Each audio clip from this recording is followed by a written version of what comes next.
Elle part à minuit pile, ponctuelle. À 1 heure du matin, on l'oublie presque. 2 heures après son départ, il y a comme un flottement et on ne sait plus trop où elle se trouve.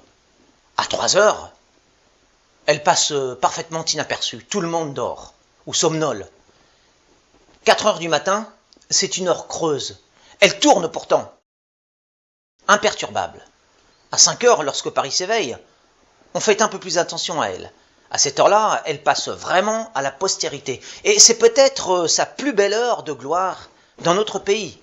On connaît tous ses musiques. À 6 heures, elle arrive à point nommé. Régulière, comme un métronome. À 7 heures, elle met la France debout. À 8 heures, on commence à la connaître. Elle est toujours là où on l'attend, sans surprise. 9 heures, courrier. On l'aime ou on la déteste. 10 heures. Elle est bien là, et on n'est pas pressé. Mais à 11 heures, pas le temps. Quant à midi, c'est pas encore l'heure. Elle repassera. À 13 heures, elle est très sollicitée. À 14 heures, c'est fatidique. 15 heures, elle s'étire. 16 heures. Elle n'en finit pas d'être là, et c'est souvent consternant.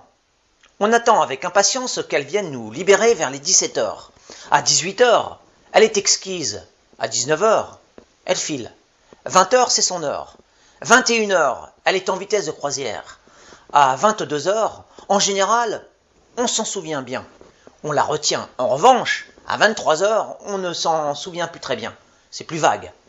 Enfin, jusqu'à minuit moins 1, il s'en faut de peu et on patiente parfois pour y prendre quelques graves et solennelles décisions. Alors à minuit moins 1, elle devient vraiment mémorable.